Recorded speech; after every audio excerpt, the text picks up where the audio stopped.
চলে গিয়েছিলাম কুয়ালালামপুরের time square shopping মলে এবং শপিং মলে যে আমি এত সুন্দর একটা জিনিস দেখতে পাবো আসলে ভাবতেই পারিনি। আমার খুব ইচ্ছে ছিল ড্রাগনের নাচ দেখা সরাসরি, এবং এটা যে সেটা দেখতে পাবো আসলেই বুঝতে পারিনি। এবং আমরা আস্তে আস্তে শপিং মলের ভিতরে ঢুকি এবং ঢুকার পর মিউজিক শুনতে থাকি। কিসের মিউজিক হচ্ছিল সামনে, আস্তে আস্তে আমরা সব কিছু ঘুরতে থাকি, দেখতে থাকি এবং সুন্দর ডেকোরেশন করা ছিল ওদের।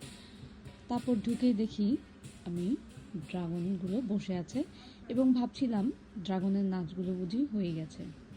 এর জন্য একটু মন খারাপ হয়ে গিয়েছিল যে নাচটা দেখতে পেলাম না সরাসরি।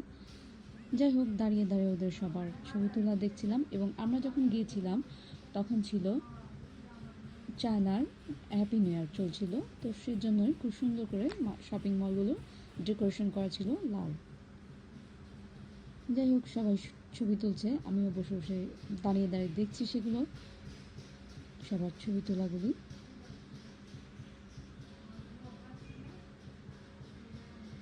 এবং একজনের পর একজন ছবি তুলতেই আছে।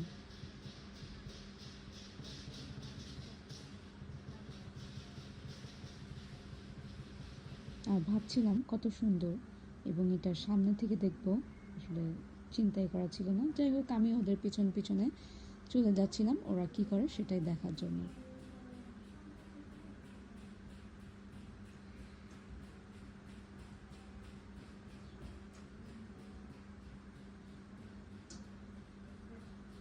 এরপর আস্তে আস্তে সামনের দিকে দেখলাম ওরা বাইরে চলে যাচ্ছে, তো আমি ওদের পিছন পিছনে বাইরে গেলাম, কারণ আমার উদ্দেশ্য হচ্ছে আমি ওদের নাচটা দেখব।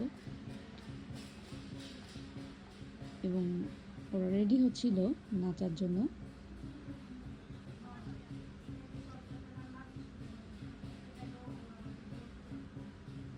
এবং সবাই দেখার জন্য বাইরে বের হয়ে এসেছে যে ওদের নাচটা দেখবে।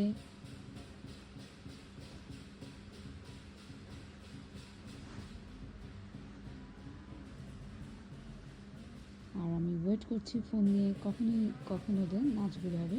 এবং সত্যি সত্যি দেখি ওরা নাচছে, এবং দেখতে আসলে অনেক ভালো লাগছিল।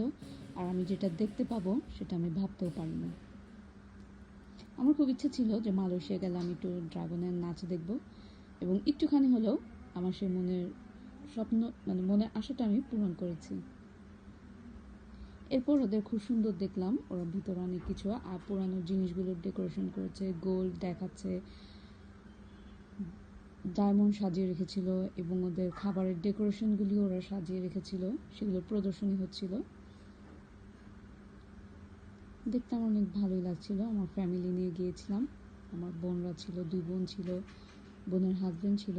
তো এগুলো সম্ভবত ওরা মুক্তারি দিয়েছিল এবং ওরা রেডি হচ্ছিল আর একটু মিউজিক বাজাবে, তো আমি সেগুলো দাঁড়িয়ে দাঁড়িয়ে দেখছিলাম। এরপর আস্তে আস্তে আমরা শপিং মলের ভিতরে ঢুকে যাই সবাই।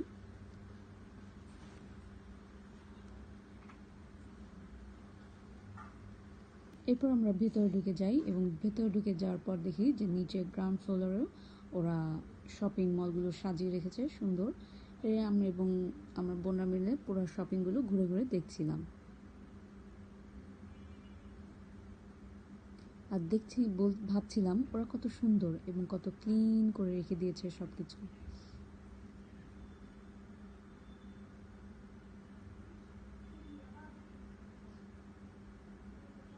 তারপর আমরা ক্যান্ডি এখানে চলে আসলাম, অনেক সুন্দর কালারফুল সব। এখানে ড্রাই বিস্কুটও ছিল।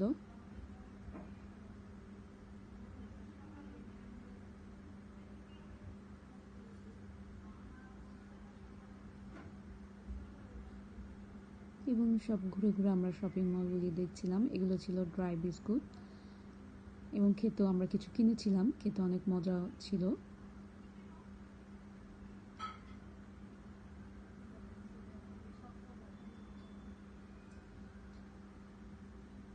দেখেন কত সুন্দর দেখতে লাগছে এবং কালারফুল।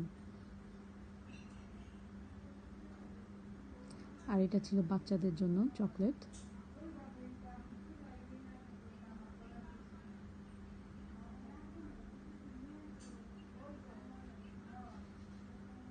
এবং আমার জিজু দাঁড়িয়ে দাঁড়িয়ে দেখছিল যে কোন চকলেটটা নেওয়া যায়।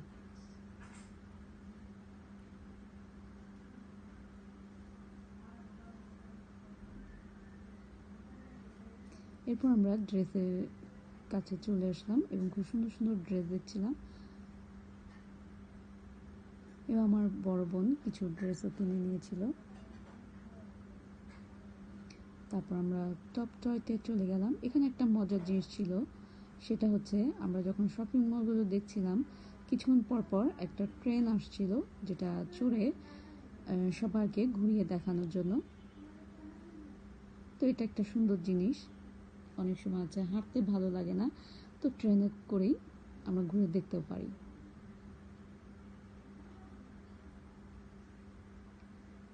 এবং সব শপিং মলগুলো দেখছিলাম সুন্দর।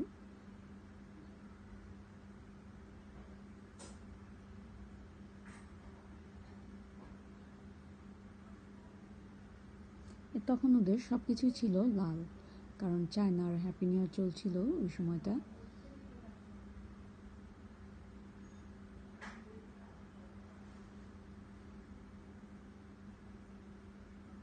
যেখানেই যাচ্ছিলাম শুধু লাল জিনিস।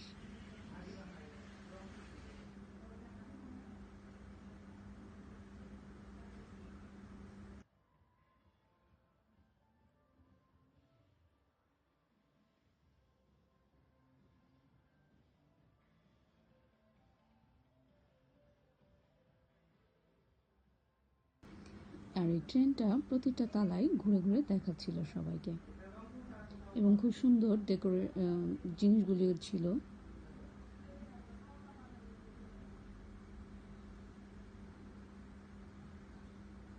শোপিসগুলো অনেক সুন্দর সুন্দর ছিল, বাচ্চাদের খেলনা ছিল, হাতের ব্রেসলেট ছিল, অনেক কিছুই ছিল।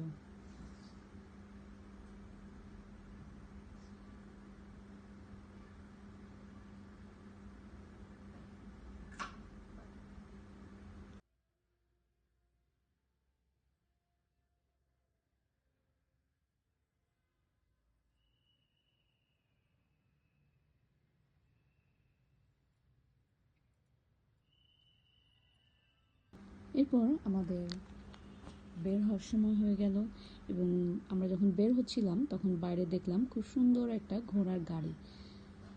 দেখে মনে হচ্ছিল একদমই সত্যি, যে ঘোড়ার গাড়িটা আমরা ছোটবেলায় দেখেছি গল্পের বইতে, ঠিক সেরকমই। বের হয়ে দেখি মারদেকার টাওয়ার, এবং সেখান থেকে একটা ট্রেনও বের হচ্ছিল। তো আমার এই ভিডিওটা যদি সবার ভালো লেগে থাকে, অবশ্যই বন্ধুদের সাথে শেয়ার, লাইক, কমেন্ট করে আমার পাশে থাকবেন নেক্সট ভিডিও দেখার জন্য। সবাই ভালো থাকবেন। আল্লাহ হাফেজ।